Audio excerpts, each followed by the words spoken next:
características que describen según su punto de vista y que son muy lógicas y que nos ayudarían en la vida espiritual de cómo crecer en la conversión. Estos 10 son, los voy a nombrar primero y luego vamos a tratar de referirnos a ellos uno por uno. No tener miedo a la verdad, sin miedo a la verdad. El número 2, saberse débil. El número 3, cuidar la intimidad con el Señor. El 4, la esperanza como tono de vida. Quinto, el celo por Dios. Sexto, austeros para ser fuertes. Séptimo, forjar una fraternidad. 8, amar a la iglesia. 9, la voz de Dios en los pequeños y desheredados, saberla reconocer. 10, una castidad esponsal. Estas son 10 características que nos van a ayudar a vernos cómo nos vamos desarrollando en el proceso de la conversión. Es bien importante, como estabas dialogando, déjame acomodar esto aquí para poder verme, sí, sobre la necesidad a la cual nos llama propio Jesucristo a evangelizar. Pero cuando hablamos de evangelizar en el mundo, pensemos en el mundo como está hoy en día, en el mundo actual. Y siempre hay momentos críticos, dice, ay, en evangelización, la nueva evangelización y tantos títulos nuevos que le ponen. Pero ¿nueva de qué? Los mismos pecados. Lo que pasa es que hoy en día hay muchas maneras de pecar más fácil, ¿verdad? Pero fíjense que lo que quiere decir con eso es que las tentaciones y lo que supone que uno debe de evangelizar, debe de comenzar primero con nosotros, es una conversión. Lo que se llama en griego la metanoia, que es un cambio de mentalidad. Pensar, actuar y sentir y toda esa actitud como lo haría mismo Cristo. Y por eso tiene que ser un estado permanente de conversión. Y este obispo Munilla, a mí me encanta él. Yo cada vez que él tiene una información que a través de YouTube lo sigo, Munilla, lo cambiaron ahora a otra diócesis allá en España. Pero tiene una manera muy clara de decir las cosas. Y quisiéramos nosotros compartir lo que él quiso. El primero es sin miedo a la verdad. Él dice, un converso, es decir, una persona que ha tenido una experiencia, es decir, yo freno y quiero enderezar mi vida de cara a Dios. Un converso está comprometido siempre con la verdad y no le tiene miedo. Nosotros no poseemos la verdad, es ella la que nos posee. Cuando decimos la verdad nos hará libre, no tenemos que tenerle miedo, claro que no. Y fíjense, y eso pasa en la vida ordinaria, ¿verdad, Pablo? Hay personas que cuando uno le plantean sobre un asunto que enseña la iglesia, y es una verdad porque es revelado por Jesucristo, que es la verdad. Él dijo que yo soy la verdad y la vida, ¿verdad? El camino, la verdad y la vida. Se hacía esa referencia el propio Jesucristo. Así que cuando hablamos de la verdad, no hablamos de una opinión. La iglesia lo que hace es enseñar, es maestra. ¿Enseñar qué? Lo revelado por Jesucristo. Por tanto, cuando hablamos de la verdad, no es que yo poseo la verdad y yo ando por ahí como si fuera como un marrón con la verdad en la mano. No, la verdad que Jesucristo me posee a mí. Y es eso, en lo cual nos invita a que nosotros nos sometamos a la verdad. Bueno, que nos sometamos a Jesucristo, seremos verdaderamente libres. Como la Virgen María en su Magnífica decía, yo soy la esclava del Señor, hágase en mí según tu palabra. Mira para allá qué cosa más hermosa, y obras grandes ha hecho Dios por mí, y somos meros instrumentos, y nosotros, poseídos por esa verdad, nos invita a poder compartir la verdad con los demás. Seguro, estamos con la iglesia está con Cristo, así que, y con Cristo está la verdad, obviamente, la verdad de Cristo es la verdad. ¿Y qué pasa cuando la gente está en la calle? Le tiene miedo porque saben que le van a caer encima, ¿verdad que sí? Y hay personas que tienen miedo de decir la verdad. Sí, seguro, hay que Hay que seguir la verdad, que es en el principio por el que Dios nos creó, en eso estamos, no nuestras limitaciones, que muchas veces las he dicho. Podemos saber lo que hay en todas las bibliotecas del mundo, podemos saber lo que hay en todas las computadoras, podemos tener los grados posgraduados tremendos de las universidades más prestigiosas del mundo, y todavía con nuestro cerebro limitado sabemos tan y tan poco, que aún sabiendo todo eso no podemos llegar con nuestras cabecitas a la verdad de Cristo, a la verdad de Dios. Así que tenemos que ser humildes en ese sentido y saber de dónde viene la verdad de Dios. Viene de Él, no viene de ningún otro. Lo que podemos resumir con ese punto es no conocer la verdad solamente, sino vivir en la verdad. Vivir en Jesucristo. ¿Por qué? Porque nos corremos el riesgo de llevar doble vida, nos llevamos el riesgo de decir lo que no hacemos y hacer lo que no decimos. Eso sería un escándalo. Y tenemos que ser, ¿verdad?, sin miedo, siempre ofrecer, nunca imponer la verdad, pero con amor. Sí. Y esa es la gran diferencia. Hay personas que mal utilizan ese concepto de conocer la verdad y estrujárselo en la cara a la gente. ¿Tú has visto eso, verdad? Sí. Estruja la cara. Sí, que es una pena eso. Hay que tener caridad siempre. Sí. Siempre. Y dice que no temamos de lo que Dios nos diga. Si viene la luz y nos muestra que tenemos muchas oscuridades, como a veces te puede pasar en la oración o te puede pasar en alguna lectura espiritual, y te das cuenta de tantas y tantas deficiencias que tienes tú como persona, y que no le cojas miedo a eso. Él se refiere a eso como nuestras oscuridades, y a veces sí uno dice, wow, otra vez me encuentro con otra cosa más que verdaderamente es bien fuerte. Y hay que pues aceptarlas y seguirnos poniendo en las manos de Dios para que nos ayude a cambiar en la humildad principalmente, que nos ayude. Muchas veces son pasiones de orgullo y de egoísmo, y que nos ayude Dios a ser mansos y humildes de corazón en la medida que nos sea posible, que con Él se puede mucho, pero hay que rezar mucho. Precisamente porque, como decías, ¿verdad?, que hay que hacerlo con humildad, es saberse ser, ¿verdad?, saberse débil. No es que uno sea autosuficiente, ese es uno de los peligros que puede llevarse. En Cursillo nosotros enfatizamos mucho en la verdad de uno conocerse y saberse débil, y no resignarse a que como yo soy así, cacho, yo tengo un carácter volado, ya yo soy así, y eso es lo que hay, yo no voy a cambiar. No. Hay que ser fiel a que es Dios el quien hace. No es uno, no es por los méritos ni por las fuerzas de nosotros. Dios sabe que nosotros estamos ahí en lucha, pero Dios supera nuestras fuerzas. Y ese es en el cual nosotros debemos de ser bien acompañados. Hay que dejarnos acompañar, sí, para alcanzar el don de la fidelidad a Dios. Aún para ser fieles a Dios, hay que dejarnos acompañar por Dios, porque es el que nos guía, el que nos lleva a esa fidelidad.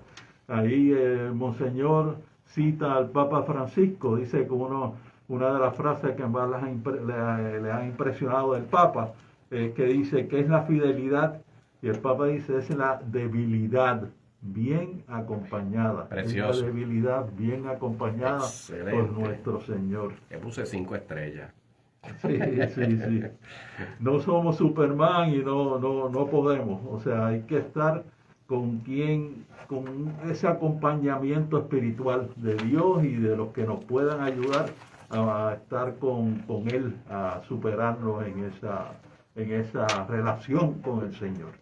Así siempre en Cursillo tenemos eso énfasis, ¿verdad?, en ese plan de vida que nos proponen, en que nosotros no caminamos solos, caminamos acompañados. Tenemos una reunión de grupo, tenemos estos amigos donde compartimos la fe, nos sostenemos unos a otros. Hay a veces que uno está débil, está frágil, necesita una dirección espiritual, necesita un consuelo, un consejo. Y eso es importante en la vida ordinaria, sabernos cuando necesitamos pedir ayuda. Y eso es muy importante seguirlo. Y ahí nos lleva a cuidar la intimidad con el Señor, que es parte de todo esto, ¿no?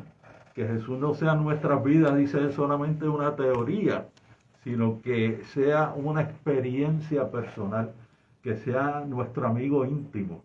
El cristianismo es una amistad, entonces él se pregunta, dice que nos preguntemos, Jesús es mi amigo íntimo, mi íntimo amigo, que nos anima a eso, es una persona, estamos tratando con él que está presente en nuestras vidas siempre, lo tenemos que reconocer y acercarnos a él.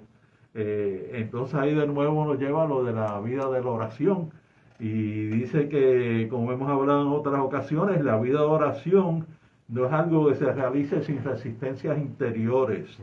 Está fuerte a veces el que no esté dispuesto a pasarlo mal en los momentos de aridez, no va a aprender a hacer del Señor su intimidad. Cuando nos es difícil orar, tenemos que tener la disciplina de orar para acercarnos más a Él, nos apetezca o no nos apetezca estar en la oración, porque si no, no vamos a desarrollar, como dije ya, esa disciplina, ir creciendo, aunque sea poquito a poquito, en la vida espiritual. A mí ese concepto de Jesucristo en ese intercambio con sus discípulos, y nos invita a nosotros, en el cual ustedes sois mis amigos, ¿verdad? Los amigos, a diferencia de la familia, Pablo, ¿verdad? Sí. Que a los amigos tú los escoges. Seguro. Sale de la voluntad de alguien de querer escoger ser amigo del otro. Sí. Porque claro, uno puede entender que la relación que tú tienes con tu mamá, con tus hermanos y de eso, pues obviamente porque se criaron, son familia, sangre de su propia sangre, ¿verdad? Sí. Pero cuando estamos hablando de escoger a alguien, a un amigo, ya es otra categoría. Sí. Tiene que ver algo con la voluntad, tiene que ver con la libertad, tiene que ver con la decisión. Decido yo querer ser amigo, ¿verdad? No es impuesto ni porque es familia, no, es que yo decidí. Entonces, ese nivel de amor de que Dios ha querido y ha decidido amarnos incondicionalmente a nosotros, ¿verdad? Eso tiene un valor muy grande. Entonces, cuando uno ora, pues lo que está invitando es que tengas una relación íntima con el Señor, es tu amigo. Él está ahí para ayudarte. Mira, Pablo, yo sé por lo que tú estás pasando. Sí. Cuenta conmigo, yo estoy aquí para ti todos los días. Y qué mejor amigo, imagínate, qué mejor amigo que Dios. Pero en este caso no solamente es el amigo que escogemos, es también nuestro Padre. Es así. Y es nuestro hermano mayor. O sea, en Dios se resume todas las relaciones que queremos tener, pero ad infinitum, porque todo lo bueno está en Dios y todo lo que ansiamos, todo lo que ansía nuestro corazón, nuestra alma, está en esa amistad que tenemos que buscar, porque el Señor está ahí esperando por nosotros. También hablamos aquí en un punto número 4, la esperanza como tono de vida. Es muy importante vivir en confianza, alegre, sabiendo que nos acompaña siempre el Señor. Y para ello debemos dominar la voluntad. Y habla de la mortificación, que estábamos hablando ahorita de eso, como que algo que es lo que más agrada al Señor, la mortificación de nuestros estados de ánimo. Me explicaste, porque yo no estaba muy claro en este punto, de cuando una persona pues se siente muy mal y quizás con coraje, siente mala voluntad hacia los demás por alguna razón, siente que alguien te haya hecho mal, y entregarle al Señor esos sentimientos y poderlos convertir en tratar especialmente bien a la persona que tienes al lado tuyo, no desquitarte con ella. Sí, la palabra mortificación tiene que ver con muerte, darle muerte al hombre viejo, ¿verdad? A veces en la vida ordinaria de uno está en perfecta lucha de conversión, pero a través de los años nosotros hemos creado un carácter y de hecho, y cuando uno se va poniendo más mayor, la mecha se va como reduciendo. Como que estos viejos maniáticos, ahí dicen un refrán, yo estoy a la vuelta de la esquina para hacerlo igual. Pero dice aquí el padre Bonilla que la mortificación que más agrada es nuestros estados de ánimo. Fíjense, a veces, ¿qué nos invita el Señor? A hacer su voluntad, la voluntad de Dios. Y hay a veces que el estado de ánimo de uno nos impide, obstaculiza hacer la voluntad de Dios. Y podemos tener 1000 ejemplos, ¿verdad?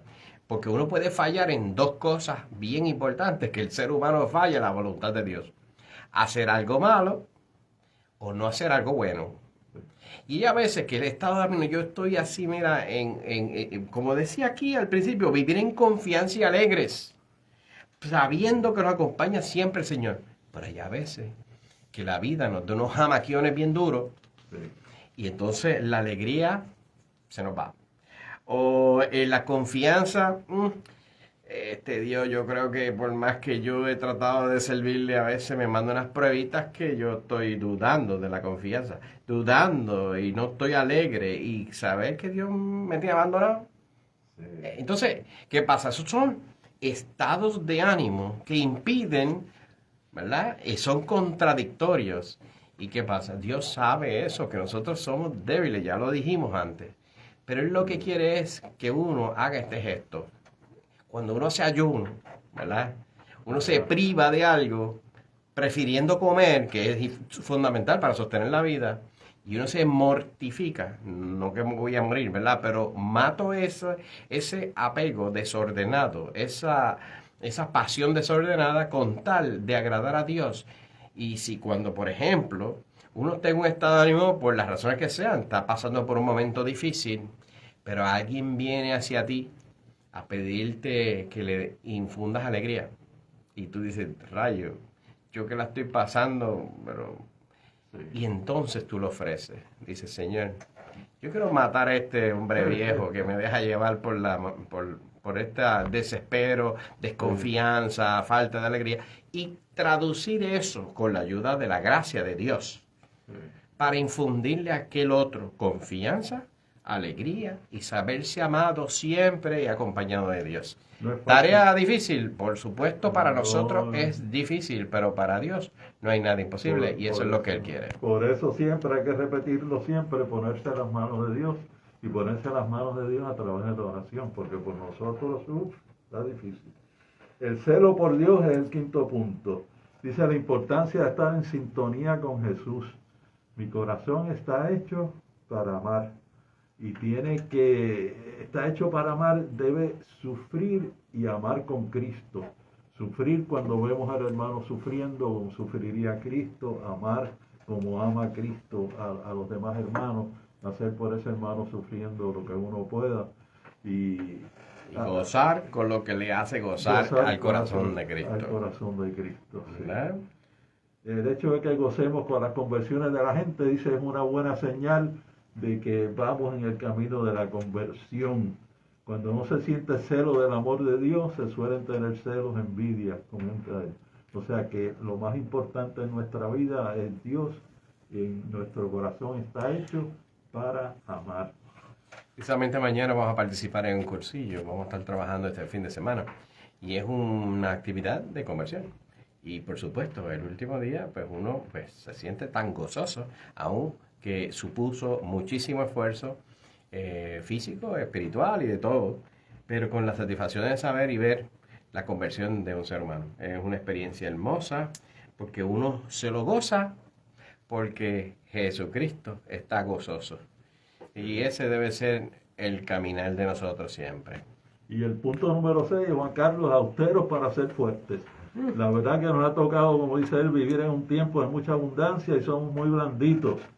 Esto no estoy muy de acuerdo con él porque no es así con todos, pero dice, nunca hemos tenido que prescindir de algo, mucha gente sí ha tenido que hacerlo, pero en general nosotros no, y eso nos hace manipulables completamente.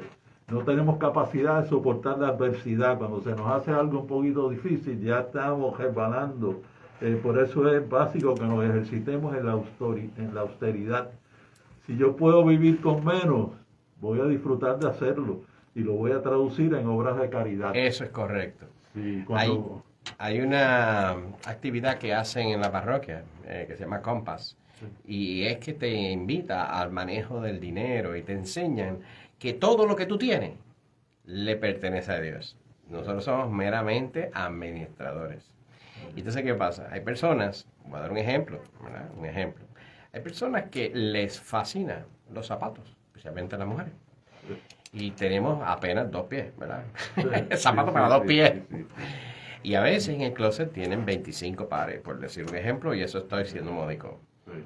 Porque si tú puedes comprarte 5 pares, ponle, en vez de 25, y eso que te sobró de los 20 zapatos, que no son baratos, ¿verdad? Pero vamos a ver que 20 pares que están allí, y a veces como hay tanta promoción y tanta presión mercantil, Sí. lo que está diciendo el sacerdote no es que te prives de cosas, te prives de lo que es eso.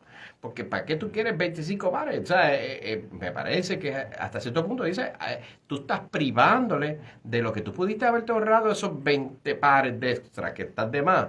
Ayudar a aquel que no tiene ni tan siquiera para un par de pares de zapatos. Sí. Entonces, hoy en día, por eso él dice, hay tanto y tanta abundancia. Bueno, hay sitios que no tienen tantas opciones, ¿verdad? Pero, por ejemplo, aquí que hemos sido privilegiados en Occidente y en América, ¿verdad? En los americanos, ¿verdad? Que esto es territorio de Estados Unidos. Que cuando va alguien de otro país que no tienen esa, y entra en un supermercado y ve las 800,000 variedades de pan, de queso, y de esto, Sí, y no. de lo otro. Yo tuve que ir a este centro comercial el otro día porque tuve que ir a hacer unas gestiones. Nunca voy allí porque la verdad que no me interesa. Y había una de zapatos en esa vidrina, todo distinto, y de tenis y de tantas cosas que se veían atractivos. Y dice, pero por favor, ¿qué es esto? Esto no vale la pena. Y también cuando queremos ser más austeros y salir de cosas que no necesitamos, o no queremos, pues no botarlas a la basura. Claro. Hace poco, bendito, alguien se iba con prisa para un viaje, que se mudaba, y encontré que habían tirado como 6 pares de zapatos en buenas condiciones a la basura. Señores, no hagan eso. Salvation Que Army, hay que sí, Caritas. lo saqué en la caja esa que usan para echar ropa y qué sé yo, que se para donar o... Sí, sí, hay un sitio también en San Patricio, Sí, yo he ido. una tiendita allí Sí. que lo usan para Sí, los pobres, se sí. vende y es para Muy bueno. caridad de la iglesia. Yo lo he hecho muchas veces. Cada Sí. cosa que saco de casa, las he llevado allí. Y uno quisiera tantas cosas que uno ha acumulado en la vida, que si uno pudiera empezar de nuevo y decir, por favor, no, ya, eso no hace falta. El otro es, léelo ahí, En ese forjar tema, una pero fraternidad. Forjar una fraternidad. Estamos llamados a vivir en una escuela apostólica en la que tengamos siempre un estímulo los unos en los otros, que los fuertes lleven el peso de los débiles. Dice que hay riesgos de vivir en soledad, que la vida en solitario genera hábitos de comunidad, de comodidad, y es bueno caminar en comunidad, que te pules un poco mejor en cómo relacionarte con los demás y dejarte de algunas tonterías y cultivar el concepto cristiano de amistad. La amistad cristiana es la que tira de ti para arriba. El concepto cristiano de amistad, la que te hace crecer espiritualmente, la que saca lo mejor de ti. Así que ten eso en cuenta también, es importante.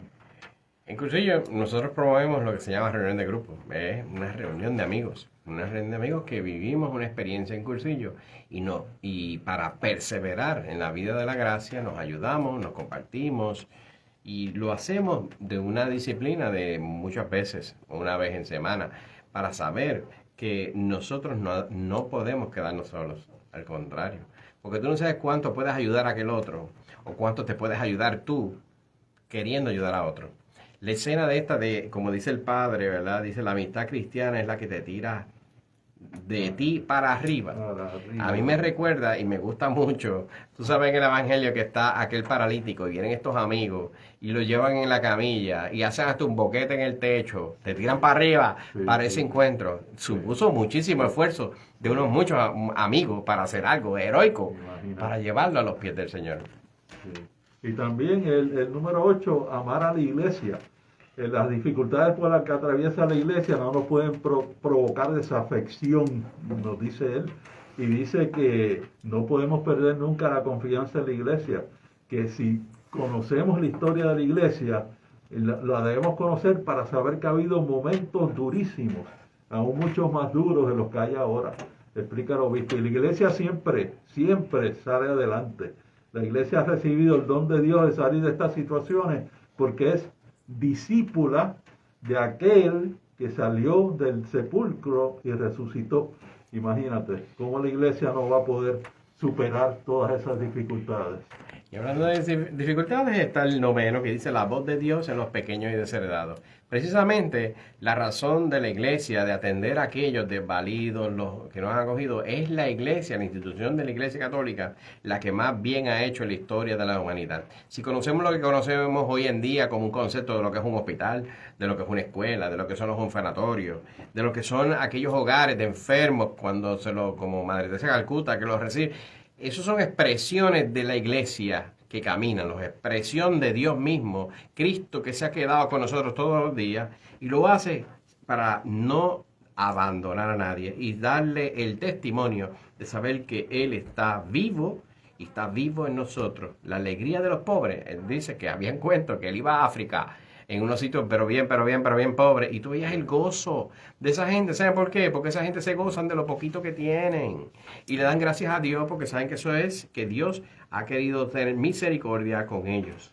Dice que la inocencia de los niños toca nuestra conversión. Por eso es importante que no nos cerremos a la natalidad, que estamos cerrándonos a la llamada a la conversión. Y el último es una castidad esponsal. Dice que todos estamos llamados a vivir, no importa nuestra vocación, estemos en la vida religiosa, casados, como sacerdotes, solteros. Él se dice que su corazón no es un corazón de, entre comillas, solterón, que nuestro corazón, no importa el estado en que estemos, el estado civil, tiene dueño, y su dueño es Jesús. Tenemos siempre que saber que antes que nada, antes que nadie, nuestro corazón debe estar con Jesús, que ese es nuestro amor número uno, amar a Dios sobre todas las cosas. Es el dueño del corazón nuestro y de todos y nos invita a dejarnos amar de Él. Por eso, ese dejarnos amar con Él, de Él, dejarnos amar de Dios. Eso es lo que nos invita. En un cursillo de cristiandad, mañana hay un cursillo de hombres que comienza del 27 al 30. Hay todavía espacio, al que quiera llamar al 787-789-7596. Y también va a haber cursillos de mujeres del 17 al 20 de noviembre. Al mismo teléfono, a través del cursillopr.com, que es en la página web, puede ver el itinerario de los cursillos y los teléfonos para contactarlos. Y es una experiencia de conversión. Fíjense, hablamos de conversión y es un medio, no es el único, pero es un medio que nos invita en fin de semana, a tener un encuentro muy personal con el Señor que nos transforma la vida por siempre, comenzando en un camino de conversión que terminará el último día, 15 minutos después que nos echen, que nos moramos, va a estar esa lucha. Así es. Como decimos en cursillo, Cristo y yo, mayoría aplastante. Hasta la semana que Buenas viene. noches. Dios me los bendiga a todos.